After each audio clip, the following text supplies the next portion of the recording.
You're having a perfectly normal morning. Coffee's brewing, you're still half asleep. And then you look down and there it is. A mouse. Maybe a bird. Maybe something you can't fully identify at 7 a.m. and honestly don't want to. And sitting right next to it, looking extraordinarily pleased with themselves, is your cat. You have questions. Mostly why, possibly also how, and please never again. Well, today we're going to answer the why, because it turns out this behavior is one of the most fascinating windows into how your cat's brain actually works. And once you understand what's going on, you'll never look at those little gifts the same way again. Let's get into it.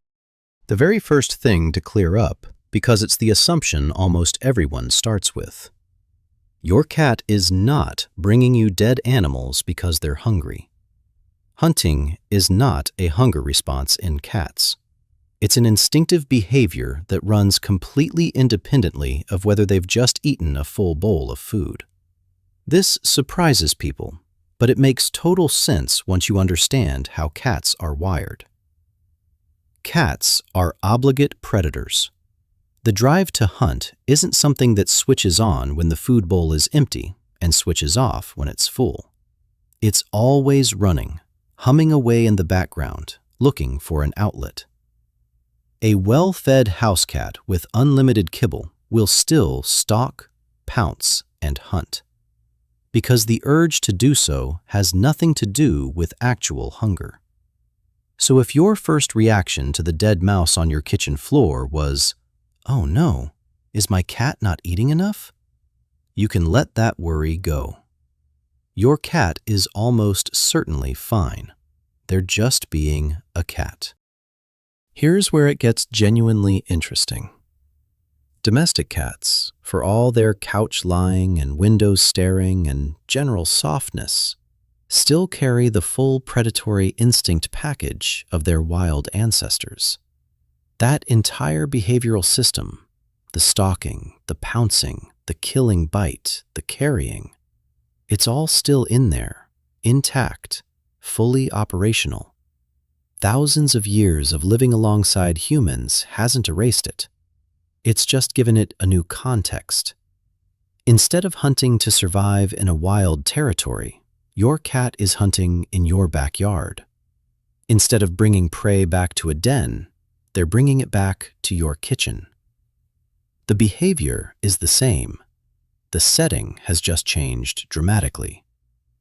And that's actually kind of remarkable when you think about it. You're not just living with a pet. You're living with an animal that is simultaneously completely domesticated and running ancient predatory software that hasn't been updated in millennia. Both things are true at the same time. Now we get to the explanation that I find most delightful, and it's this. One of the leading theories for why cats bring prey to their humans is that they're treating us like family members who need to be taught how to hunt. Think about what mother cats do in the wild. They don't just hunt for their kittens indefinitely. They bring prey back to them, first already dead, then injured, then alive, gradually teaching them the skills they need to become hunters themselves. It's a progression. It's education. And the theory goes that when your cat brings you a dead animal, they may be running that same instinctive program. They've categorized you as part of their family group. They've noticed, and look, they're not wrong, that you don't seem to be doing much hunting on your own. And so they're doing what a cat does for family members who can't hunt. They're bringing you food. They're trying to help. Your cat might literally think they're teaching you a survival skill. You are their big, slow, hunting incompetent family member, and they are trying to provide for you. I find this incredibly touching, even when the gift itself is horrifying. There's another layer to this too. And it works alongside the teaching theory rather than replacing it. Cats may bring prey back home simply because home feels safe, and safe is where you want to be when you have something valuable. In the wild, eating in the open is risky. You're distracted, you're vulnerable, and other predators might want what you have. A den, a known territory, a familiar and secure space. That's where you bring important things. That's where you eat, or store food for later, or process a successful hunt. Your home is your cat's den. It's the safest place they know. So when they catch something, bringing it back there isn't strange. It's completely logical behavior rooted in a very sensible survival instinct. They're not trying to redecorate your floor. They're securing their catch in the safest location available to them. Let's take a quick detour here, because there's a narrative that sometimes floats around. The idea that cats do this to be unsettling, or as some kind of power move, or out of cruelty toward the prey. None of that is what's happening. This behavior is not caused by revenge, malice, or cruelty. It is a natural, instinctive part of feline behavior that has been running in cats long before the concept of spite meant anything to anyone. Cats don't hunt to be cruel. They hunt because they are hunters. The same way a bird builds a nest not because it has opinions about architecture, but because that's what birds do. Understanding behavior through the lens of feline instinct rather than human motivation is everything here.